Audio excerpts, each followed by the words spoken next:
What's up, guys? Happy Tuesday, Monday. It's Tuesday. Chuck and Tuesday. Nick here with Occupy Fantasy to bring you the strategy for DraftKings and FanDuel. I'm just a little turned around. We got our center. I'm pretty excited about it. Nick, how we feeling about the short slate today? Yeah, feel pretty good about the slate. Pretty hilarious that you're having to be excited about Alex Len now because of the Mark Williams situation. But yeah, I mean, hard to feel bad for the Lakers fans right now. Luca looked pretty damn good last night. Yeah, it's funny because like an hour before it happened, I said, please, just anyone but Alex Len in our Discord. And then obviously, um, it's funny to poke fun at me, but whatever. We got our guy. He's a big body. It's okay if he fouls out. Just, give Jokic a rough time in the playoffs and we're good. Just be a speed bump in the paint. That's essentially all you need. Yep. Everyone gets 6 fouls. So we have a pretty good one today, though. As far as injury news, I think the Knicks are the spot because that's the team I'm most exposed to. I kind of think OG Anunoby sits. I thought that we got word he was going to be out through the All Star break, but then he practiced or was present at shoot around. So did you have a take there?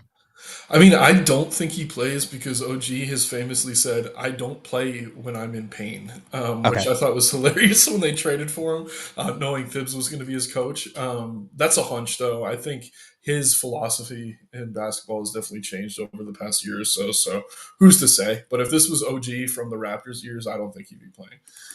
No, no. And so that results in us having to make a decision with the starting lineup because Precious started, but then Miles McBride started the second half in the previous game. So just whoever starts, we're probably going to have a preference for. It's early. It's an early game, so it's not like we have to make Yeah. massive decisions to shape our lineups. But let's jump into the first one. This is the lowest total of the night. All the games have pretty great totals tonight: 240, 237, 246, and then we have this Philly Toronto game down at 225. But we do have some low owned spots, so let's start with the away team, Toronto. It's about a 10-point spread. Were you looking at anybody here?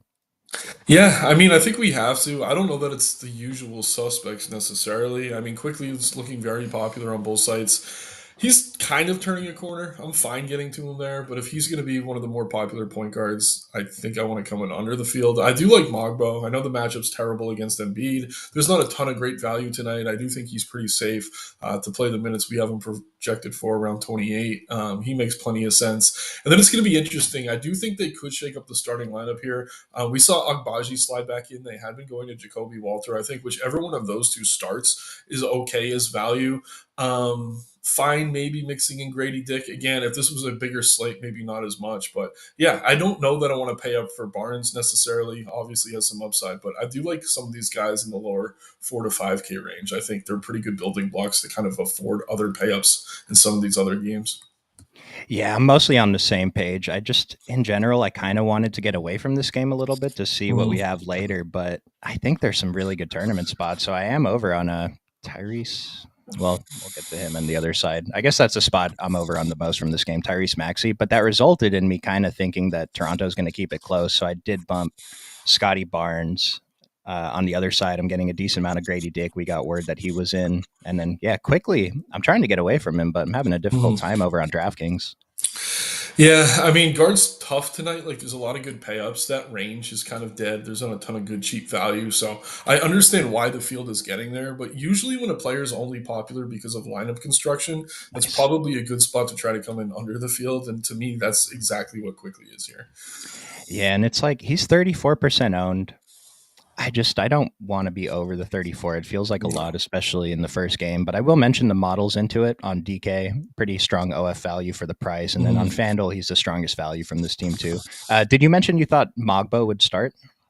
Yeah, I do. I don't know who else they could go to. I don't think Okay. it's going to be Boucher or Robinson. Yeah, they need him in there against Embiid. Obviously, foul trouble is a concern whenever you have kind of a young center going against Embiid. But at 4.9 on DK, I actually think he's a pretty solid option. Again, you could play two centers. Then over on FanDuel, he does have forward eligibility. So I like Mogbo. Obviously, there's plenty of ways this could go wrong against Embiid, but I don't know. If he doesn't get in foul trouble, I think he hits value relatively easily. Yeah, Mogbo's a guy that's showing up for me. Just a easy building block. I'm about with the field on FanDuel, and I'm almost double the field on DraftKings. I'm pretty sure that will change before lock, but the model's telling us he's a good value, so I'll probably at least be over this 12 on DK. Nice. Anything else you want to mention from Toronto? I mentioned before, I think Agbaji gets the start. I don't mind him. I think you could also go to Walter off the bench if you're looking for a way to get different. They're both probably going to play 24 to 28 minutes. I don't know how that ends up getting pieced out, but they're both in the rotation firmly. Other than that, I'm off of the Chris Boucher train. Like, just Yep. not something I want to do at all. I guess maybe Sheed, but probably not. Again, I don't know that we want to lock up too many spots in these early games. It's going to be a lot of Bongbo for me for sure. And then probably Agbaji if he starts. He's trying to hold that starting spot. I think he's going to be pretty aggressive for a little bit.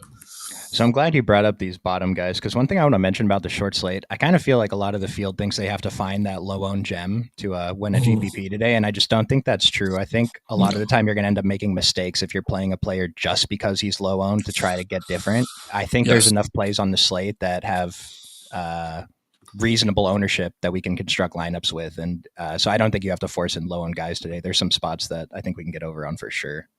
Yep. Totally agree. And I'll just mention Boucher played like 15 minutes in both of the last two games, so it seems like maybe he is back in the rotation.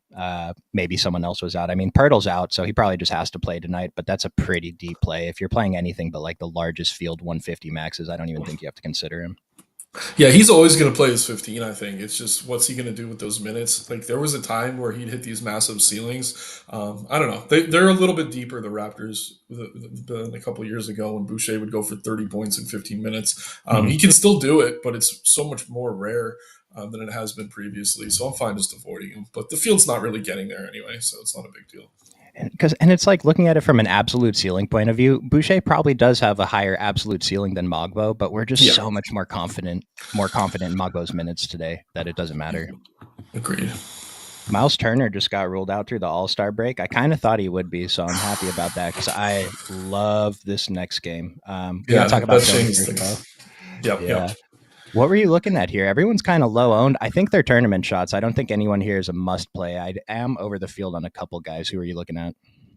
Yeah, I don't know. It is kind of tricky with Embiid back. Obviously, that cuts into usage for guys like George who bring Maxi.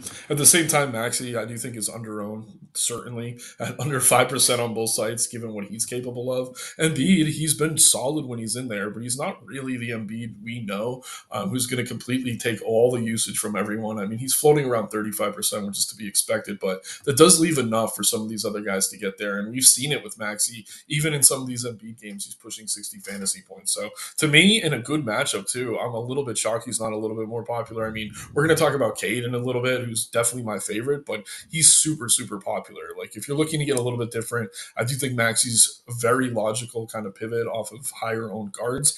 Embiid himself, I think, looks fine. Jayhawk and I keep joking about this. We never seem to get him right. We say don't play him. There's better payups. He goes off. We say play him. He gets hurt or he leaves at half or it just sucks. So I don't know. I could see mixing in Embiid tonight, but again, I think now that we have this Miles Turner news, some of the best value on the slate is going to be coming at center. So I'm pretty comfortable paying up at guard and just mostly maybe mixing in some Maxi. That's really it. And then one player I do have circled. It's kind of gross, but I do think Quentin Grimes is going to need to get some Nice. minutes in here. Taking a look at the injury report, I know they said Eric Gordon and Kyle Lowry are both going to be out for the next two games. Grimes is someone who should benefit from those few extra minutes coming off the bench. So I don't mind using him as kind of like a filler piece. I'm not expecting a ton, but at his price, he does make building around him pretty easy. So I don't mind Grimes.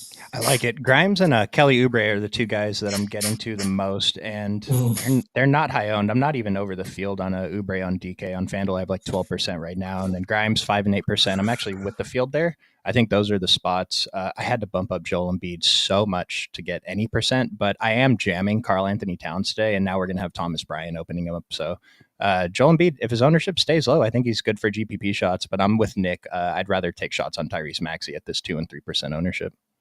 Yeah, I agree. I mean, the minutes, even when Embiid's in, they're somewhat capped right now, it seems. And this is an amazing matchup. Like, I don't want to undersell that. Mogbo is the center here. Barnes is going to be glued to George and Maxey most of the time. I mean, he should eat here. It's just he hasn't really been getting there consistently. Back to back games, only playing 29 minutes. I don't feel too good about him. But yeah, if no one wants to play him, anytime a player has that type of upside, they're definitely worth mixing in.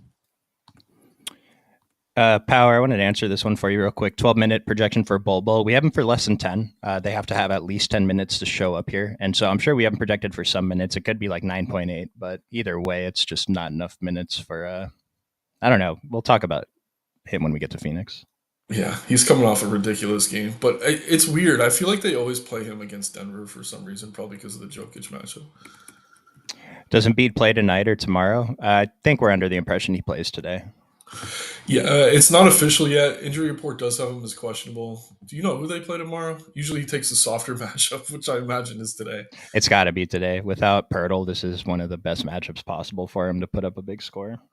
Yeah. Uh, ZA, worst day ever yesterday. Dude, I had 50% Gafford, just completely dead, 30% Alvarado. But I did finish 8th in the shot. Apparently, I was in second until the overtime, and nothing happened in the Laker Jazz game. So I would have been second if not for that Damn. overtime. So it's just an $11,000 bad beat. It's whatever. But we still finished top 10. Smitty had a good finish, too. Got very close on DK. So we're still rolling. Model identified Al Horford as one of the top values yesterday. And at low ownership, I only had a few shares, but most of the field was dead. So that's all it took.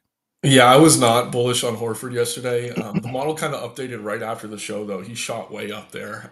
Yeah. Issue with me is I took a huge stand on Gafford. I had him in almost everything. Same. And then the lineups I didn't. I think I had Diabate, who actually played well, but he ended up leaving early too. So injuries suck. If you're an MME player, you can kind of hedge your spots. Someone like me is playing 5 to 10 lineups. Last night definitely sucks, yeah. So I'm there with you, but great to hear that the guys are still crushing. And more importantly than anything, the model's on point right now. So I just got to keep relying on that when we're trying to make these tough decisions. And someone in Discord asked, what put us on Horford? And, just other than the model being there, it's not like we jammed Horford in a bunch of our lineups. I think we posted like 3 or 4 screenshots total that had Horford in good lineups. So it might seem like we played a lot, but he was like 4% owned on FanDuel. I think I had 9% maybe in my lineups. And so I just got lucky that the few lineups I had with him, I got the right combination of other guys. And late swap was crazy yesterday. I could not believe how low on these guys came in. Yeah, the other thing too was on FanDuel where you only have the one center. I think 2 or 3 guys went down with injuries. One being Aiton. Gafford, who was 40 to 50%. Aiton was one. I mentioned Diabate, who might have still gotten there, probably not at the FanDuel price. But when a big chunk of the field's already eliminated because these guys are getting hurt, just having a lower owned center is enough. And surely Horford crushed, but if you had a guy with 20 to 30 fantasy points, you're in good shape. Honestly, if you had anyone contributing points at every position yesterday, you were in good shape. Yeah. I don't know what Alvarado finished with, but he was at 0 halfway through the third quarter still. Yeah, he's been a nightmare. I had a bunch of him. How we doing, Jay Grams? I'm a pretty big fan of the Eagles right now. Let's see. Quickly, Grady, Buzelis, and Tyus Jones. I'm playing all of these guys, so I think these are all pretty strong value plays today. Yes, of this group, I think Grady's my least favorite. I agree. Because he's in the early game and he's super scoring dependent compared to the others. But yeah, I think you can make a case for all 4. But yeah, if you're playing all 4, make sure you got something else different going on in your lineups.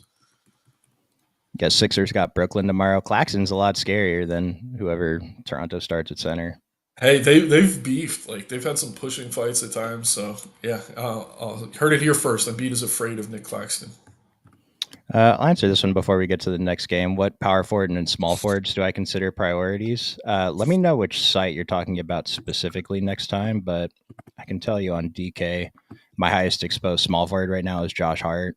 Highest exposed power forward is Precious. I'm assuming OG misses, though. If he misses, Precious's ownership's going to come way up. What about you, Nick?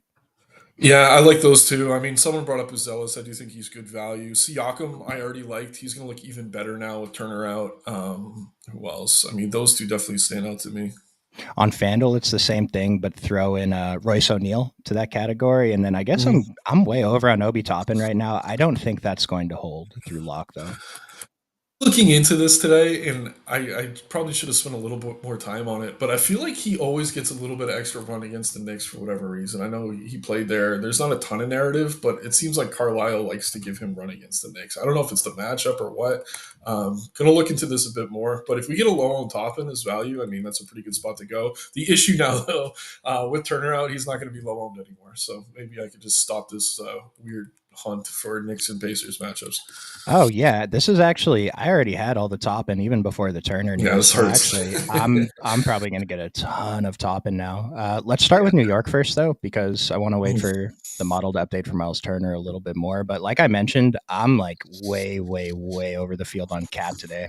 And tons of Precious, but that's pending assuming he's starting. If Miles McBride ends up starting, I still have a ton of him, but I'm going to play both. Just whoever's starting is going to get the massive bump for me. Yeah, I mean, Cat, top of the model, and this was before Turner was ruled out. You have to imagine Yeah. that matchup gets a little bit more appealing now. I will say he's probably going to draw a bit more ownership, but yeah, the price is crazy. He's sub 10K on both sides. Can't really fully wrap my head around that. I love Cat here. I'm with you, man. Like a lot of Cat though. It's just Yeah, I don't know that I'm as bullish, but I do think he's super under owned, and I love the matchup. I love the price. I think he might hit my exposure cap 70% tonight on DK. On FanDuel, I'm at like 50 right now. I haven't adjusted for Thomas Bryant yet, but yeah, I'm going to be way over on Cat. He just stands out as the best play on the slate. They're playing Indiana, 240.5 total. I can't imagine Miles Turner changes this line by more than half a point, maybe 1 point. So I Maybe just, one. yeah. And assuming OG's out though. And then I'm also over the field on Jalen, Josh Hart, Miles McBride. And then Mikal Bridges is there. I don't love him. I prefer everyone else first. Yeah, I mean, I do like all the Knicks, honestly. Like, depending who's in. Obviously, if OG's out, I feel better about getting to someone like Bridges. But Pacers playing quick this season. They're top 10 in pace now. No pun intended. But yeah, if you're not playing Cat, I do like Brunson. Hart continues to put up big numbers, priced about where he should be. They're just all solid plays, paced up. I mean, even though they're priced where they should be, other than Cat, they do have a little bit of extra upside here against Indiana. Nice. What I want to point out, so I see a question here, new to the model. How can we identify a Horford like play? So this isn't quite a Horford like play, but one of the things I like to do to identify payups anyway, like Cat. So OF Index is a little description down here for those of you not familiar. Proprietary formula ranking the players based on more than 50 metrics.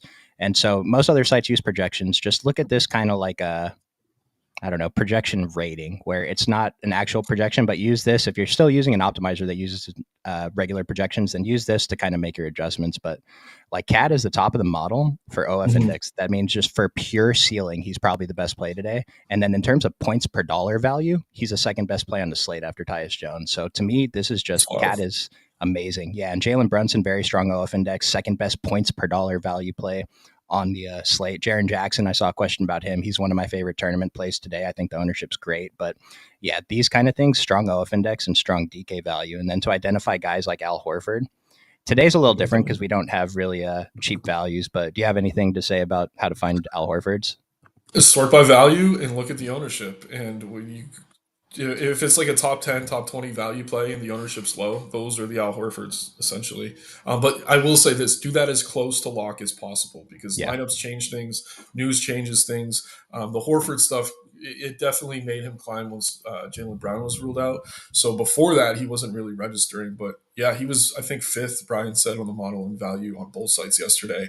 And he was sub 10%. So again, you're sorting by value, but you're also looking at the percentage of ownership for each site. And if you could find someone that rates well in both of those categories, well, in ownership being a low number, usually that's the type of tournament play you want to use to get different.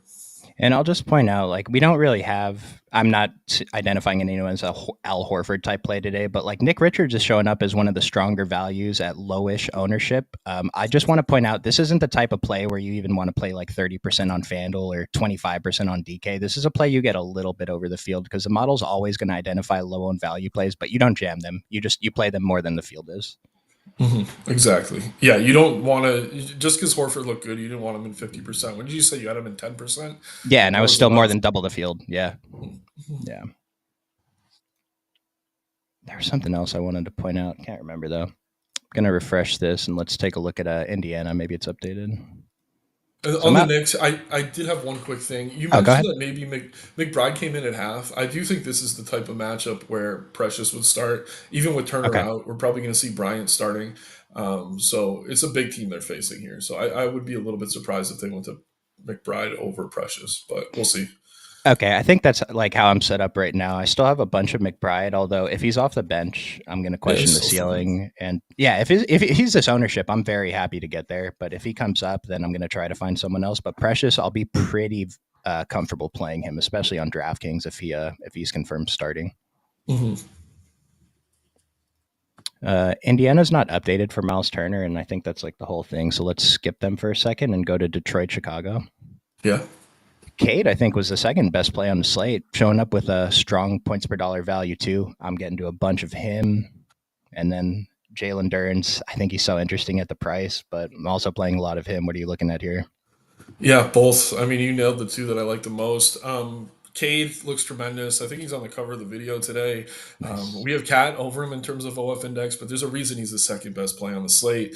Great matchup against the Bulls. I think they're third in pace right now. I spent a lot of time today going into pace. I had to kind of readjust my mind because I realized I thought the Cavs were playing slower than they were, but it was worth it. But yeah, today I really do like Cade. I do like Duren. And Oscar Thompson, we talk about his brother all the time. I mean, this kid's really damn good as well. If his minutes ever start to tick up, he's going to be right there with his brother. Maybe not quite as productive, but he's about half the price right now. So I'm fine mixing in Oscar. I don't know that we can project him for more than like 26, 28 minutes, but even so, on a slate where we're kind of looking for these mid range plays, I like him as someone to mix in. Yeah, so Thompson, I am getting about 20% on DK. I'm just It's more basically with the DK. Yeah, field. yeah. And then on FanDuel, I was getting 1.5%. I was like, why am I so low on him here? And I saw the price, 6,400. I said, oh wow. Yeah, that's why. I just don't even at 5%. If this is a 1% play, sure. But 5% is a lot different than 1%. And it just feels like too big of a risk to take today. I mean, he can get there. There's times, but the times it happens, I don't think it's worth it. Yeah, I think his ceiling's around like 40 so far this season. I mean, he'll eclipse that at some point, but you need more than that at 6K plus. So, yeah. Like, could he make the difference? Sure. But is it a player that's likely to kill you if he goes off? I really don't. I can't see how Not that on happens. FanDuel. Not on Yeah. FanDuel. On DK, yeah. On DK, I like getting to him. On FanDuel, it's just such a different price point that he's a completely different Mhm. play, even though he gets the extra point for steals and blocks. Were you looking at I have like 4% of Beasley and 6% of Hardaway. You cool with that? Yeah, I'm fine with both. I mean, one of these guys probably gets hot. Again, this is a great matchup for opposing offenses. I think either of these guys could have a good game here. I tend to prefer Beasley. You're paying up a little bit more for him, and he is going to come off the bench, but I wouldn't argue with either of those guys' plays, especially if they're not going to be very popular. Yeah, the model likes Hardaway a little bit more, and those percentages were for DK. I'm getting a little bit more Tim Hardaway on FanDuel, not as much Beasley, but Tim Hardaway at 4,100 on FanDuel. I don't know. It feels like a much better play than the 4K on DK, even though it's essentially the same price, just with the way roster construction works on FanDuel. Yeah, I mean, he's taken a combined over last three games more than 20 combined three. So he's shooting. If they start to fall, he's going to look really good. Yeah, Turner's officially out. Love that. Morant 8,200 on FanDuel. I was looking at that. Yeah, we'll see. Yeah, double digit OF value and OF index. Yeah. So in general, it's different every single day. You got to look at what the rest of the options are. But in general, I consider 14 value elite on DraftKings and 13 value elite on FanDuel. And then double digit OF index, depending on the price, is usually a pretty good play. Hmm. Yeah, a 4 game slate definitely different than a 13 gamer. On the bigger slates, like if they're on the first page, I'm pretty happy with it. Yes. If you don't have to scroll down, they're probably a good value play. But on a 4 gamer today, like I don't know, there's a lot here. Like Jalen Wells, I don't know that I'm crazy about that. He's rating. Um, I don't know. 4 game slate, just adjust. Obviously, everything's relative. And I mentioned this on the last short slate, but I think we kind of want to be a little bit tighter in our exposures rather than spread them out on smaller slates. It's just we Mm, have takes, there's less options to choose from. And so I think we want to go a little bit harder in the guys we identify as good options. Um, agree. but moving on to Chicago, I was a little surprised how much ownership this team is getting. I do like the value-ish options like Buzelis. I guess just Buzelis, but I'm not like hard fading anyone here. What are you looking at? Yeah, I mean Buzelis, I think I like the most, which is kind of crazy to say out loud. I mean, Yeah. he's been pushing 30 minutes though, and they do need Yep. his spacing. Much more valuable with the starting lineup than Patrick Williams was, so I think he's kind of there to stay. The price is going to come up. We saw it already on FanDuel. Now that he's 58, not as interested over there. I still think he's playable, but on DK 4,800, definitely someone you're going to see in cash lineups tonight. Really good point per dollar play. As far as the guards go, like.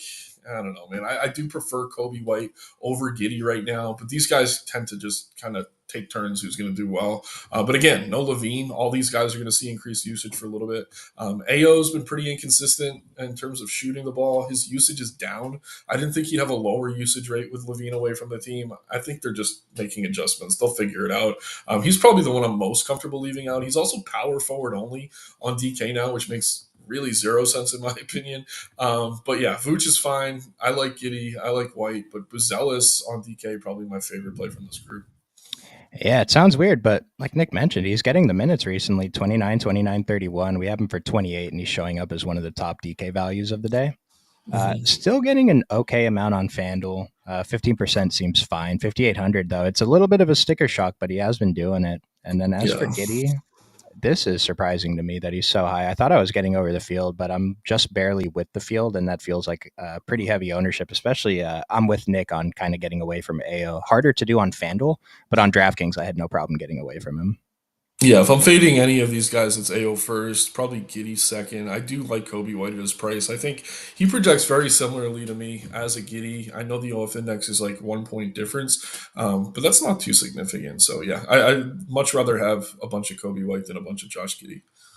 And then I'm getting like 1 to 2% of all of these guys at the bottom: Werder, Trey Jones, Patrick Williams, and Jalen Smith. So you think they're okay as like a 2% plays in my 150 set? Yeah, I mean they're still figuring out the rotation for these backups. I do think they want Herter and Jones to remain part of the rotation. As for Jalen Smith, I think he looks okay, but there is a world where Zach Collins could overtake him on the depth chart. It's not something we've seen yet, just something I'm keeping an eye on. So I don't think we need to go as low as Smith, especially with the value opening up at center for Indy. But the rest of them, I'm okay with taking shots on. Can't sit here and say I'm excited to play any of them, but they definitely have some upside. Nice. Is Indiana still not updated? Let me see. This is what I wanted to mention earlier when we were talking about the Horford stuff. Really good low owned value plays like that play in the early games are going to show up after we're done streaming every day. So that's why you got to make sure to sign up for occupyfantasy.com. We have plans starting at as little as $7 a week. That's $1 a day. It gets you access to the model for all the sports we offer it for, which we offer it for most of the sports people are interested in. And then we do write ups called the Daily Plug for most of the sports except for NBA. Just information changes so quick. By the time we're done writing it, it's already irrelevant. That's why we do streams. Yep. So we're going to wait another second on Indiana. So let's take a look at Memphis Phoenix. This is actually the highest total of the night, 5-point spread. Someone asked about JJJ earlier. I do prefer him over Morant. It might be positioned, but I think he looks awesome tonight. So that's the spot that I'm getting to the most here. Are you far over the field on anyone here?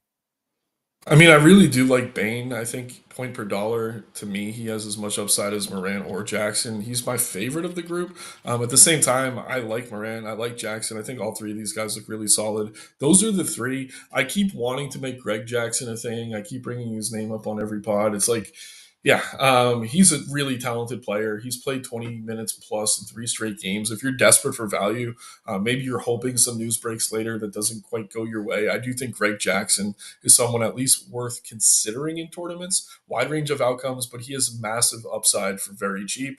He could burn you. He could do nothing, but at the same time, he's too talented, I think, to stay buried on this bench for much longer. Yeah, it's funny. So DK, he's Gregory. On FanDuel, he's GG, and it's not that big of a deal, but it does get annoying when you're Yeah, that's uploading fun. stuff because I keep having to change it every day. But yeah, I don't mind taking a few percentage shots on him. And then you didn't mention Vince Williams yet, did you? No, he's back though, right? Yeah, and he's playing a few minutes. I don't really understand the ownership. I would have thought he was fine if he was like a couple percent owned, but 13% is actually pretty massive for a player like him. I have 2% on DraftKings. Are you considering him at all?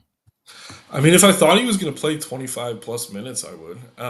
We have him for 15. If that holds, I don't think I get to him. But if we remember what Vince Williams was doing last year around this time, I don't know. I just scrolled to last year, oddly enough, Valentine's Day last year, 40 DK points. The next game against Milwaukee, 48. This guy has upside. It's just the minutes aren't really there yet. So I'm fine kind of just letting that one go until we see those ramp up. Yeah, and this is kind of one of those plays. I think people that the field might be trying to, make a thing that's not a Aaron thing. Naismith a couple weeks ago was that guy. Yeah, Yeah, it's like we want him to be something that he was, but coming back from an injury, he's not going to be that guy right away.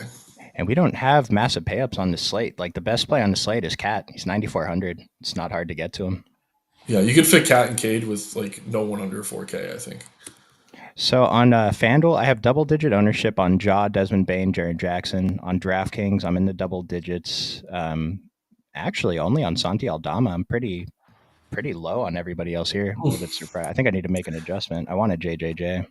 Yeah, my one take is that I think Bane on DK looks really good just because shooting guard is easily the worst position today if you go through it. I mean, I like Kobe White, I mentioned, where I'm trying to get away from Grady Dick. Nemhard's kind of taking a step back. So shooting guard's just really, really thin today. So for that reason, I think that's why I have more Bane than the others. But yeah, that's the one spot I think that's kind of strange being super low on. So the big three here, models identifying all of them as fine plays, points per dollar, and by OF index. Their ownerships are all reasonable. I see no reason not to play all of them. And then someone was asking, how do we identify an Al Horford? This isn't quite the Al Horford play on FanDuel, but on DraftKings today, Zach Edey projected for 6% ownership at 4,800. If we just sort the entire slate by DK value, he's in the top. He's what, number 7? At 6%. And like I said, I'm going to be playing a bunch of Cat, maybe the field pivots to a lot of Thomas Bryant. This is a strong pivot, Zach Edey. So Yeah, if he didn't have a terrible game against OKC, I imagine his ownership would be like triple what it is. So I like that call a lot. yeah, and you're just getting. I mean, you have to bump him up a lot considering what the rest of the industry is projecting him for today. But we have him for 20 minutes. I think this could be +5 if things are running his way. So don't hate that. Mhm. Anything else you want to mention for Memphis? No, I mean this team has a lot of talented depth. It's going to be interesting to see how it shakes out. But I actually like their bench more than most teams in the league. But that doesn't help too much for DFS, unfortunately.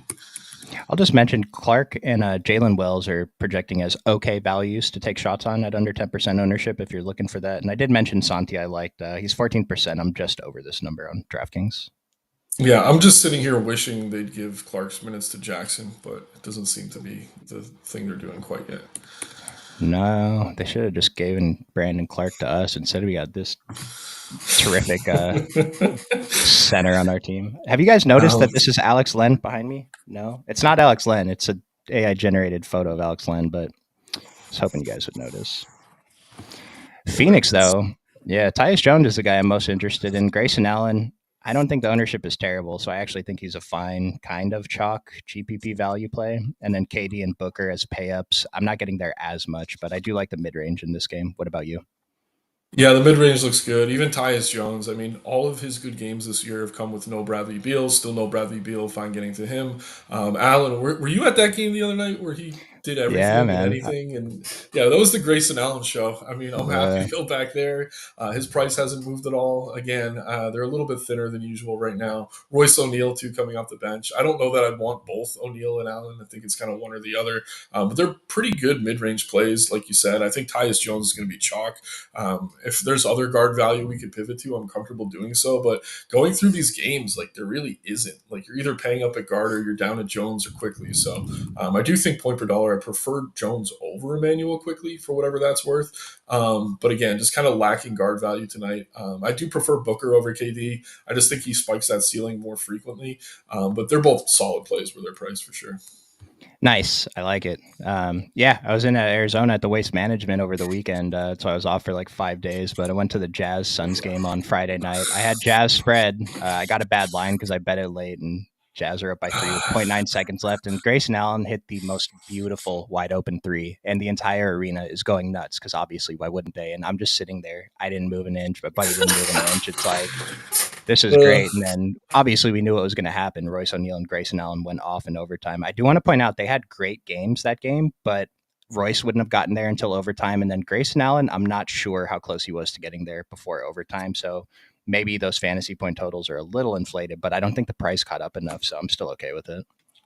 Yeah, he got going in the second half. I think he didn't take many Okay. shots in the first half, but that's the nature of these kind of mid range plays. You really need one great half to get there. All right. Let's see. Really hope Indiana's I updated. know, same. I'll keep him. Indiana. Nice. Shout out to Moose for taking care of that for us. But Thomas Bryant, this is still updating. Remember, if you're like using the model on your own, it's going to take a few tries before it gets the minutes down. So keep refreshing. But 24 minutes sounds like a pretty what word am I looking for? It's like comfortable, Comfortable. Yeah. safe projection. Showing up for 11 and 9% ownership. I'd expect this to come up, but I mean, Thomas Bryant is a big spot on this team, right? Yeah, I mean, I'm looking at a game log that I think doesn't fully account for missed games, but the last game Bryant started for Turner against Chicago pushed 40 fantasy points. I mean, he looks really solid here. Not the best matchup, obviously, but yeah, definitely a guy with a decent fantasy point per minute rate. Whenever we get those extra minutes, got to feel pretty good about him. I'll point out in terms of overall value on the slate, he's number 5 now, only behind Grayson Allen and Tyus Jones. These other two guys are pay up, so they don't really count. But yeah, Thomas Bryant, he's going to look great on both sides. On FanDuel, he's a little bit lower on FanDuel, but we already know we're less interested because we only get one center there. I love the potential, though. Love the ceiling that he has. So I'm going to be over the field, whatever he ends up showing up at. Yeah. Over on Tyrese Halliburton, too. That's the other point guard. We mentioned Maxey has a pretty good GPP shot. I think Halliburton at home, high-paced game, close spread. I love Halliburton today at this ownership. Yeah, totally. I mean, it's tough not to love Cade, but Halliburton for a major discount has honestly similar upside. His last game against the Knicks, again, I hate to even bring this stuff up because people overweigh it. He went for 60 fantasy points. I saw that. Yeah. So I had to look up like Tyrese crushes when he's in New York, right? Or Yeah, I mean, against New he's home York. tonight, but yeah, I Yeah. mean, That game the was at teams home. kind of built a rivalry. Yeah, so I like it. Yeah, a lot of Tyrese getting there more on FanDuel, but I am over the field on DraftKings as well. And then I was interested in kind of getting over the field on Pascal, but I can't. Still under the field after bumping him a little bit. What do you think? I love Pascal. He's going to be popular, though. I think we have him around 25% right now. I'd be surprised if he didn't push 40 on both sides by the time this thing gets going. I love him, though. I think he looks really solid. It's just, again, the ownership is healthy. I don't know. There's probably more quality forwards tonight than there are cheap guards. I don't know. Again, I'm trying to think in terms of lineup construction. There's plenty of pivots in his range, so I don't know that we need to force it, but I do like him a lot. In cash games, I would probably have him over like a Jaren Jackson. Um, yeah, he looks really solid here. Well, I'm the opposite. I'd play JJJ over Pascal and Cash, even with the Cash, ownership. Yeah, the model has. It's just usually I just go by whoever hires the owner. Maybe if we can that's fit fair. in both, but JJJ just showing up way better for OF index. So maybe play both if you can fit them in. If you're playing Cash, if you're playing tournaments, JJJ is the pivot. If Pascal keeps this ownership, Yeah, I mean, trust the model. Hashtag trust the model. All else fails, trust the model. I'm a little bit surprised Siakam's so low. same. Sub Yeah. 10 and OF index. Maybe that's part of the adjustments that are taking place right now. But yeah, New York, one of the slowest teams in the league. I think that's a big reason for it. Suns don't play defense, so much better matchup for JJ. Well, I'm wondering too how popular Obi Toppin's going to be. If that's something like, oh well, I could just play JJJ and then play Obi Toppin instead of Pascal and hope that he gets extra playing time. He looks okay in the model. He's not a bad play. He's not an outstanding one. Yeah, I like him. I mean, I'm glad his price is up a little bit. Like if he was 3K flat, he'd be impossible to avoid. But yeah, he looks good. Um, Yeah, I think historically, and when I say historically, I mean over the past few weeks or months, he's been as popular, if not more popular, than Thomas Bryant on some of these slates, hmm Yeah, even which coming is off the bench, which is kind of interesting. it has to be incorrect, right? Yeah, I mean, they have Walker now who gets minutes. They have Naismith back who gets some minutes. Like, I don't know. You think he'd be a little bit buried on this depth chart, but like I said, for some reason, he does seem to get extra run against the Knicks. Um, Yeah, I prefer Bryant personally, but I'll definitely have some top end lineups, excuse me, that don't have Bryant. I do think there's some negative correlation there. I don't know that I want both. Well, I was going to ask you what you think about maybe getting to Naismith or Jerace Walker now. They're both pulling a little bit of ownership. The model's not really into it, but it seems like okay to mix in. Yeah, I mean Naismith's going to play probably 20 minutes. He's been doing nothing with his minutes, which is unfortunate. Jarris gets enough of a boost here. I'd probably prefer him. But again, I'm playing like 5 or 6 single entry lineups tonight. I don't know that I personally get to either. I'd rather just go to top, and if I could find the extra salary. Yeah, I don't think this is a spot where you like flip it and play more Jerace than Toppin. It's just like a deep pivot, one of those low owned guys I was talking about. Hmm. Yeah. I think Um, I think we got through everything. Did anything else you wanted to mention? no, Matherin was ice cold for a few weeks. It seems like he might be finding his shot again. I don't mind taking a few shots on him, but not something I'm super bullish on. So Matherin's had one good game in the last month. Yeah. I was in. Uh, It just he killed me the other night. He took 6 free throws in the last 50 seconds in this game to move me out of first place. He was like 2% owned this night, and it hurt a lot. yeah, man. I mean, he's streaky. When he gets hot, you play him. I don't know that he's quite there yet, but back-to-back games where he shot pretty well, so I don't hate it. Is it safe to stack Durant and Booker on a small slate? I'll just say, like game theory wise, I think it's okay, but I don't want to do it. Yeah, I mean, if you go through like Durant's two biggest games the last few weeks, right? Minnesota and Detroit, he got over 60 fantasy points. Pull up Booker. What did he do in those games? Minnesota had a floor game. Detroit floor game. So it's just rare that these guys are both getting there. And like I said, I think Booker hits the ceiling way more often. I'd rather have Booker than Durant. You can do it, but you need the other payups to not quite get there for it to work out. It's rare that we see both these guys hitting a ceiling. Yeah, and the model has Booker over Durant today. The field is the opposite, so I do like getting to KD over. Or I'm sorry, I like getting to Booker over KD. I'm just going with the model. Mhm. One thing I will point out is just if they were cheaper, it'd be a little different. But since they're both like the most expensive players on the slate, it's just really tough because they're value pieces on their team. These three are three of the best value plays too. So it's like, well, do we just play one of them with these two, or do we just not play a value piece? And so I think it's easier to play a value piece with maybe one of these studs, and then just get a Mhm. stud from another game like Tyrese Halliburton. Yeah, yeah. Like I've definitely played Tyus Jones with either. Like, Yes. no Yep. doubt. Yep. And Tyus has been kind of bad lately, but we know that if he's playing well, he will play, and so he just has to not suck in his minutes. Just knock down a couple threes. Like this is Yeah, great. with Beal out too, he's so much better. Yeah, OG practicing after he said he'd be out. It's some tomfoolery. I agree. Do we like the backup center? Yeah, we like Thomas Bryant. I think he's probably overowned if the model was accurate right now. Embiid is in, by the way. Okay, nice. Used to live in Scottsdale, best place to be outside of San Diego. Dude, I'm strongly considering moving there. Think I have to. Ao's in. Thank you, Torian. You had Edie in your placeholder lineup. It's like if you play Edie, I don't think you have to do anything else because a couple of the plays the model likes are already different. Like you're already set in small field, large field, whatever. Yeah, if you're chalky, you go Edie. That's your horse. Who would you like to start the dummy with, Nick? Um, I know you love Cat. Yep. Can we fit Cat and Cade and see if we can do it? Let's try it, dude. I love it. Yeah, two of the top pay ups on the slate.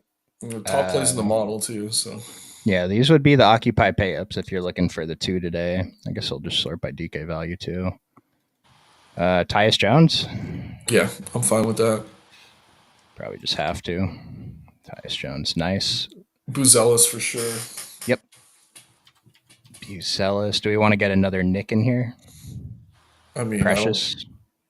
If we already have Cat, I'm going to be pretty comfortable playing them both together. Precious is cheap, but we'll leave him out of the dummy for now. yeah, it's not crazy. I don't know. I Did just think he's yeah, he's fine. you want to do Thomas Bryant? Yeah, let's do Thomas Bryant. I'd rather him than Let's Price. do Thomas Bryant. Leaves us 51.66 for two positions. A lot of these guys are pay ups, so value's tough on DraftKings. Zach Edey's ownership went down. What positions do we need? We need a shooting guard, small forward, and a forward. I kind of like the minutes scare me, but Oscar Thompson. Yeah, let's try it. It's just we can play him here. We can't really play him over on FanDuel. 5,200 for a shooting guard and a forward. I mean, we don't have another Phoenix player. We could go Grayson or Royce O'Neal. Yeah, I think I prefer Grayson of the two. I don't mind either. Let's try it with Grayson Allen. Leaves us 5,500 for a forward. I mean, Dasunmu Beasley, Royce O'Neal. I'd probably try and upgrade someone else and figure out a different build, but it's not bad. Yeah, Only you 100 could goals from maybe go. Memphis. Yeah, instead of Thompson, if we went Grimes, maybe something better shows up. I don't know. Quentin Grimes at 4,700, 5,900. Tobias, it's not a bad play. Yeah. But like Again, him and there's might be negative correlation between yeah, no. mm, I don't hate it. Yeah, there's no correlation at all there. I'm just looking at something else. Yeah, I don't love it, but you can play your precious there. yeah, I was going to say maybe something like this would be like the model core today. Throw in JJJ, Desmond Bain, Jalen Brunson, Tyrese Halliburton, KD as like the mix in GPP plays if you want to get off Cade or Cat. But something like this is very model approved. If you play this core in a small field and fill in the other two, probably should be pretty okay. And then as like a base for a large field, maybe not all these guys, but I like it. aside from Buzelis, there's no value. We're about to get out of here. I'll just refresh and just sort by value one more time to see if any Al Horford value opened up, but no. No, Great. Tyus Jones is going to be chalk. I mentioned Quentin Grimes off the bench. I think it's sneaky good here with Gordon and Lowry out. It is tough day for value for sure. Obi Toppin, I mean, if you're not playing Bryant, I think makes a lot of sense. Even if you are, it's not insane. I'd rather have one or the other, but I think if you're not playing Bryant, then Toppin's a good value play. Earlier, I mentioned I usually consider 14.0 elite for DK value, but Obi Thompson's down here at 13.1. I'm still going to be playing him. It's not a How many play. minutes do we have him for? 21.4, which it feels like a safe projection, right? Yeah, I think he played 23 the last game with Turner out, so that sounds about right. And also, just like let's say you want to figure out what the DK value would be with different minutes. Just to keep it simple, let's say Obi was projected for 20. You think he plays 22. You can just increase the DK value by the same percentage. So plus 10% to the minutes, plus 10% to DK value. And OF index, if I'm not mistaken, is also the same. So we're going to go ahead and get out of here. We have, who's in the Discord today? Our boy Smitty. He's been hot, so still listen to what he says. Instructions to join that are in the description below. Anything else you want to mention, Nick? No, just keep an eye on lineups again. Things can change. Looks like Agbaji is starting again. If you're desperate for value, I'd throw him in that group as well. But yeah, 4 game slate. You don't have to get too weird. Don't get too different. You shouldn't have a bunch of one percenters. Just takes a couple plays to get different on these slates. Yeah, appreciate you guys tuning in today. Hit that like on your way out. Subscribe to the channel. Get notifications when we're live. We only got a couple more days this week because of All-Star Weekend, so make sure you're here the next couple days.